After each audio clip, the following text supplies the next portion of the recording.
आज सुनिए शनि भगवान और भोलेनाथ की कथा। पार्वती जब भी अपने पति शिव के साथ दूसरे देवताओं के निवास स्थान पर जाती और वहां उनके सजे धजे सुंदर भवनों को देखती तो उन्हें बड़ी ही हीनता का बोध होता। वे यह महसूस करती कि हमसे छोटे छोटे देवताओं के पास भी बड़े बड़े भव्य भवन हैं, लेकिन हमारे पास तो कुछ भी नहीं।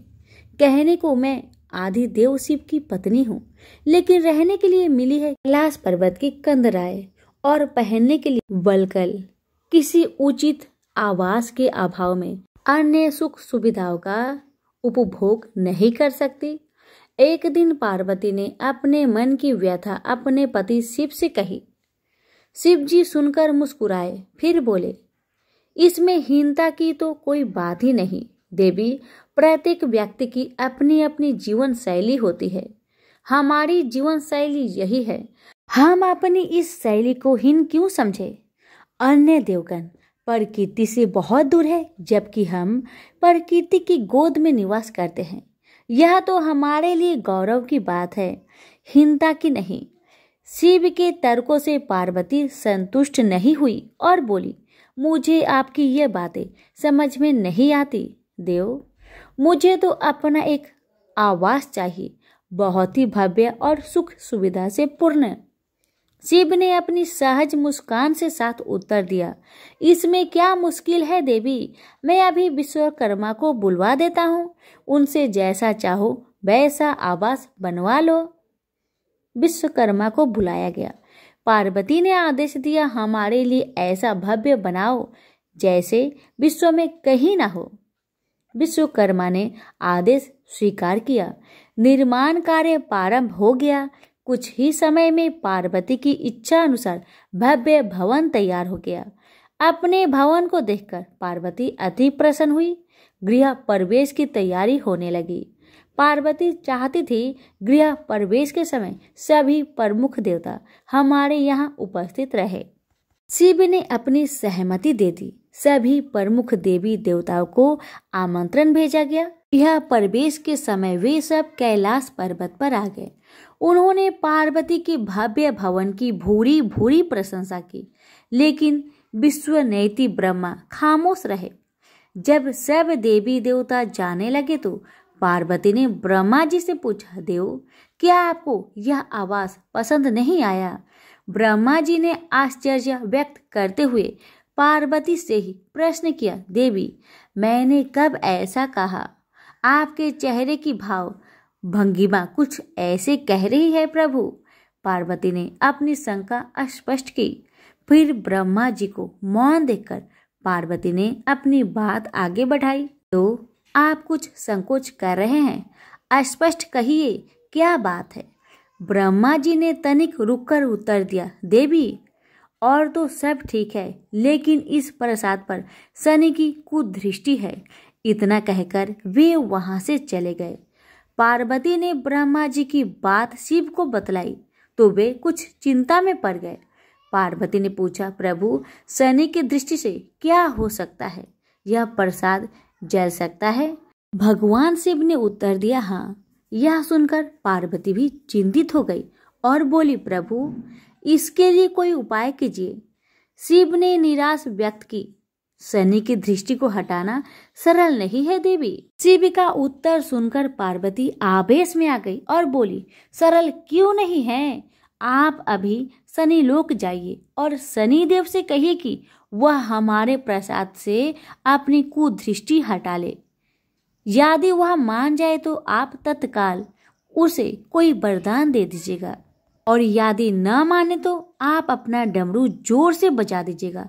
मैं स्वयं अपने प्रसाद को आग लगा दूंगी। यदि प्रसाद को जलना ही है तो यह मेरे हाथों से जलेगा, शनि की कुदृष्टि से नहीं। इसके बाद मैं शनि को श्राप दूंगी। पार्वती की इच्छा अनुसार शिव शनि लोग गए। वहां शनि देव ने उनकी अभ्यर्थना की और आदर के साथ आसन पर बैठाया। आसन ग्रहण करने के बाद शिव ने अपने आने का प्रयोजन बताया। देवी पार्वती ने जो प्रसाद बनवाया है उस पर तुम्हारी कुदृष्टि है, अतः वे चाहती है कि तुम उधर से अपनी कुदृष्टि हटा लो। शनिदेव ने करवध होकर निवेदन किया, आप निश्चिंत रहे देव, माता पार्वती के प्रसाद पर कुदृष्टि डालने का मैं दुस्साहस नहीं कर सकता। शनि से आश्वासन पाकर शिव प्रसन्न हो गए। शनि, मैं तुमसे प्रसन्न हूँ, तुम जो चाहे वर मांग सकते हो, भोलेनाथ ने कहा।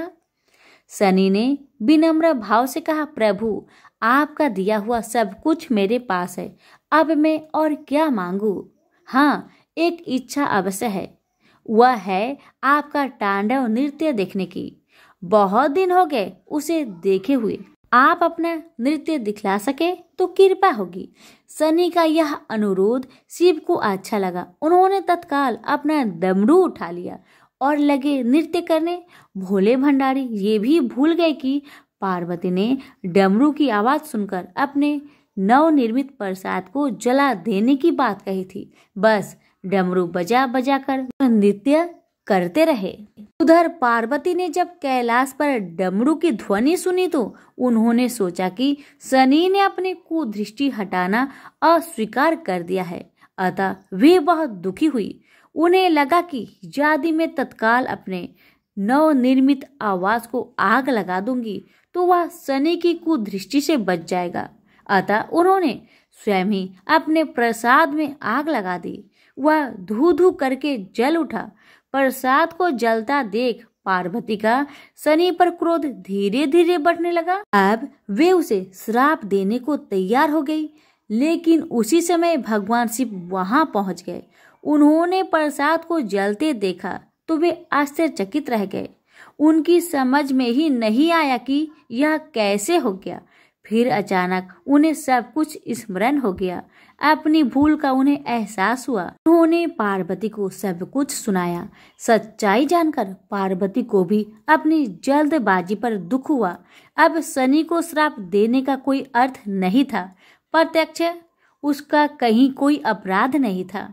फिर भी पार्वती और शिव को यह लग रहा था कि यह सब हुआ शनि की कुदृष्टि से ही, लेकिन स्थिति को देखते हुए वे दोषी नहीं ठहरा सकते।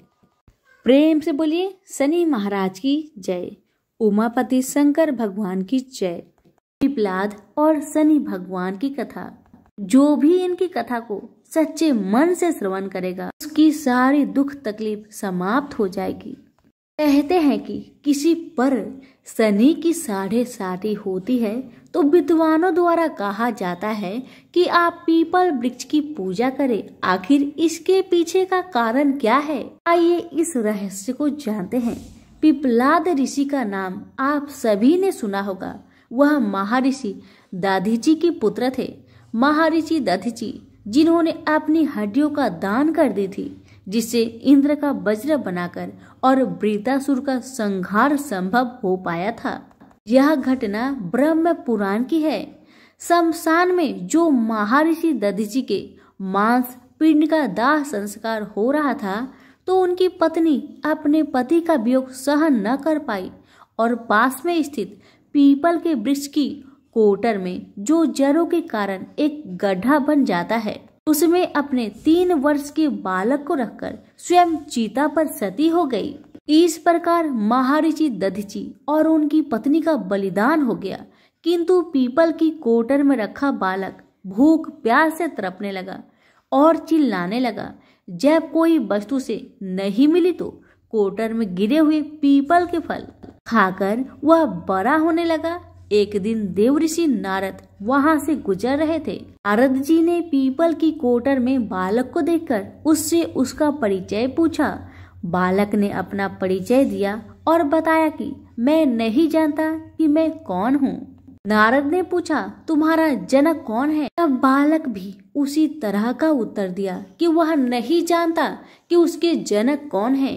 तब नारद जी ने अपना ध्यान धरकर उस बच्चे के बारे में पूरी जानकारी निकाली और उसे बताया कि तुम महान दधीचि के पुत्र हो।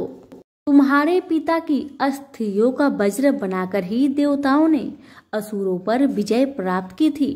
नारद ने बताया कि तुम्हारे पिता दधीची की मृत्यु मात्र 31 वर्ष की उम्र में ही हो गई थी।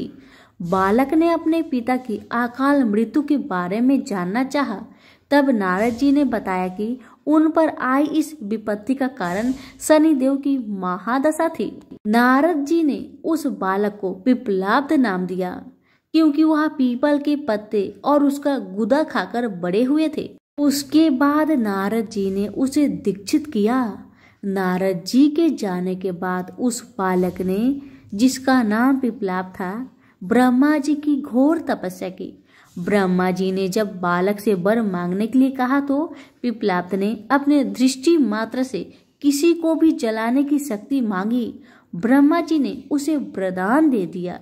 ब्रह्मा जी के वरदान के बाद पिप्पलाद ने सबसे पहले शनि देव का आह्वान किया और उन्हें अपने सामने प्रस्तुत किया। सामने पाकर उन्होंने शनि देव को भस्म करना शुरू कर दिया। शनि देव शरीर से जलने लगे। ब्रह्मांड में कोलाहल मच गया। सूर्य पुत्र शनि की रक्षा के लिए सारे देवता विफल प्रतीत हो रहे थे। सूर्य ने अपनी आंखों के सामने अपने पुत्र को जलता हुआ देखा। ब्रह्मा जी उसे बचाने के लिए विनय निवेदन किया। ब्रह्मा जी ने स्वयं पिप्पलाद के सम्मुख प्रकट होकर शनिदेव को छोड़ने के लिए कहा, किंतु वह तैयार न हुए। ब्रह्मा जी ने एक के बदले 2 वरदान मांगने की बात कही। तब पिप्पलाद ने खुश होकर 2 वरदान मांगे। पहला, जन्म से 5 वर्ष तक किसी भी बालक की कुंडली में शनि उसको कारक नहीं होगा। जैसे मैं अनाथ हुआ, शनि के कारण कोई और अनाथ नहीं होगा। दूसरा, उन्होंने कहा मुझे अनाथ को पीपल में शरण दी थी। जो व्यक्ति सूर्य उदय से पूर्व पीपल वृक्ष पर जल चढ़ाएगा, उस पर शनि की बुरी महादशा का असर नहीं होगा। ब्रह्मा जी ने तथास्तु कहकर वरदान दिया। तब पिप्पलाद ने चलते हुए शनि को अपने ब्रह्म दंड से उसके पैरों पर आघात करते हुए मुक्त किया, जिससे शनि देव की पैर क्षतिग्रस्त हो गए और वह पहले जैसे तेजी लायक नहीं रहे। आता तभी से शनि को शनिचराय, जिसे हम आम भाषा में शनिचर कहते हैं, कहा जाता है कि रतिया शनिचरा जो धीरे धीरे चलता है, वह शनिचराय आग से जलने के कारण शनि की काया काली पड़ गई। आप अक्सर किसी भी पीपल के पेड़ के नीचे शनि की काली मूर्ति जरूर देखते होंगे। उसके पीछे यही पौराणिक कारण है। जब शनि की महादशा या 7.5 चलती है, जो आपके लिए अच्छी नहीं है, तो ज्ञानी जनों के पास बहुत सारे उपाय होते हैं, परंतु आम जनों को करने का एक साधारण सा उपाय मैं आपको बताती हूँ, जिसका लाभ 100% मिलता है। आपको सुबह उठना है, सूर्य उदय से पूर्व नहा धोकर पीपल के वृक्ष को जल देना है, उसके 7 चक्कर लगाने हैं और 7 चक्कर लगाने के बाद इस मंत्र को हिंदी में बोलना है। आपको कहना है कि जिस तरह से आपने पिप्पलाद ऋषि की रक्षा की थी, ठीक उसी तरह मेरी भी रक्षा करें, और आप पाएंगे कि कुछ ही दिनों में आपकी जिंदगी में शनि के बुरे प्रभाव कम होते जा रहे हैं। प्रेम से बोलिए शनि भगवान की जय, पिप्पलाद ऋषि की जय। एक ब्राह्मण को सपने में नीली घोड़ी पर नीले कपड़े पहने एक आदमी दिखाई देता है और कहता है, हे ब्राह्मण देवता, मैं तेरे लगूंगा। ब्राह्मण घबरा कर उठ गया। अगले दिन यही सपना उसे फिर आता है। यह सपना उसे रोज आने लगा। वह परेशान हो गया और चिंता के मारे दुबला होने लगा। उसकी पत्नी ने कारण पूछा तो उसने सपने के बारे में बताया। ब्राह्मणी बोली, वे अवश्य ही शनि महाराज होंगे। अब की बार देखे तो कहना लग जाओ, पर 1.25 पहर से ज्यादा मत लगना। उस दिन सपना आने पर ब्राह्मण ने कहा, लग जाओ, पर कितने समय के लिए लगोगे? शनि जी बोले, 7.5 वर्ष का लगूंगा। ब्राह्मण ने कहा, क्षमा करे शनि जी, इतना भारी तो मुझसे झेला नहीं जाएगा। तब शनि जी बोले, तो 5 वर्ष का लग जाऊंगा। ब्राह्मण बोला, यह भी मेरे लिए ज्यादा है। शनि जी बोले 2.5 साल का लग जाओ। ब्राह्मण ने मना किया तो शनि जी कहने लगे 1.25 पहर का तो लगूंगा ही, इतना तो कोढ़ी कलंगी भिखारी के भी लग जाता हूँ। तब ब्राह्मण ने कहा ठीक है। ब्राह्मण को 1.25 पहर की शनि की दशा लग गई। ब्राह्मण ने नींद से जाकर ब्राह्मणी से कहा मेरी 1.25 पहर शनि की दशा लग गई है, इसलिए मैं जंगल में जाकर यह समय बिताऊंगा। मेरे लिए खाने पीने का सामान बांध दे। मेरे पीछे से किसी से लड़ाई झगड़ा ना हो, इसका ध्यान रखना। ज्यादातर घर में ही रहना, बच्चों का भी ध्यान रखना। इस 1.25 पहर के समय में कोई गाली भी दे तो चुपचाप सुन लेना, बहस मत करना। यह सब समझाकर ब्राह्मण जंगल में चला गया। जंगल में ब्राह्मण एक पीपल के पेड़ के नीचे बैठ गया और हनुमान जी का पाठ करने लगा। 1 पहर बीत गया। ब्राह्मण ने सोचा बाकी बचा समय रास्ते में बीत जाएगा, इसलिए वहां से चल दिया। रास्ते में एक बाड़ी में मतीरे लगे देखे। माली से एक मतीरा खरीदा, पोटली में बांधा और आगे बढ़ा। आगे एक आदमी मिला जो असल में शनिदेव थे। ब्राह्मण से पूछा पोटली में क्या है? उसने कहा मतीरा है। शनिदेव बोले दिखाओ। ब्राह्मण ने पोटली खोली। उसमें राजकुमार का कटा हुआ खून से लथपथ सिर दिख। शनिदेव ब्राह्मण को राजा के पास ले गए और कहा कि इस ब्राह्मण ने राजकुमार की हत्या कर दी है, इसके पास पोटली में राजकुमार का सिर है। राजा ने कहा मैं यह नहीं देख सकता, इस ब्राह्मण को सूली पर चढ़ा दो। राजा के यहाँ हाहाकार मच गया। ब्राह्मण को सूली पर चढ़ाने से पहले पूछा गया कि उसकी कोई आखिरी इच्छा हो तो बताए। ब्राह्मण ने सोचा किसी तरह 1.25 पहर पूरा करना होगा। उसने कहा वह रोज बालाजी की कथा सुनता है, मरने से पहले अंतिम बार बालाजी की कथा सुनना चाहता हूँ। ब्राह्मण को कथा सुनाने का प्रबंध किया गया। कथा कहते कहते 1.25 पहर पूरा हो गया। शनि की दशा टलते ही राजकुमार शिकार खेर कर लौटता हुआ दिखाई दिया। राजकुमार को आता देख राजा बहुत खुश हुआ, लेकिन उसे निर्दोष ब्राह्मण की हत्या का दोष लगने का डर सताने लगा। उसने तुरंत घुड़सवार सैनिकों को ब्राह्मण को आदर सहित ले आने के लिए भेजा। ब्राह्मण राज दरबार में आया तो राजा ने क्षमा मांगी और पोटली दिखाने के लिए कहा। पोटली खोली तो उसमें मतीरा था। राजा ने इन सब के बारे में पूछा तो ब्राह्मण ने बताया मुझे 1.25 पहर की शनिचर की दशा लगी थी, इस कारण यह सब तमाशा हुआ। राजा ने पूछा यह दशा कैसे टलती है? ब्राह्मण बोला राजा ये सेठ के लगे तो काला हाथी या काला घोड़ा दान करे, गरीब के लगे तो पीपल की पूजा करे। तब बोले साचा शनिचर कहिए जाके पाओ सदा ही पढ़िए। शनि की कहानी सुने, तिल का तेल और काला उड़द दान करे, काले कुत्ते को तेल से चूपर कर रोटी खिलाए तो शनिचर की दशा उतर जाती है। राजा ने उसे मतीरा वापस दे दिया। घर आकर ब्राह्मण ने मतीरा काटा तो उसके बीज की जगह हीरे मोती निकले। ब्राह्मणी ने पूछा यह कहाँ से लाए? आप तो कह रहे थे शनि की दशा लगी है। ब्राह्मण ने कहा जब दशा लगी थी तो यही मतीरा राजकुमार का सिर बन गया था। उतरती दशा के शनि जी निहाल कर गए। हे शनि देवता, जैसे ब्राह्मण के शनि की दशा लगी वैसे किसी के ना लगे, निहाल सबको करे। प्रेम से बोलिए शनि महाराज की जय हो। धन्यवाद।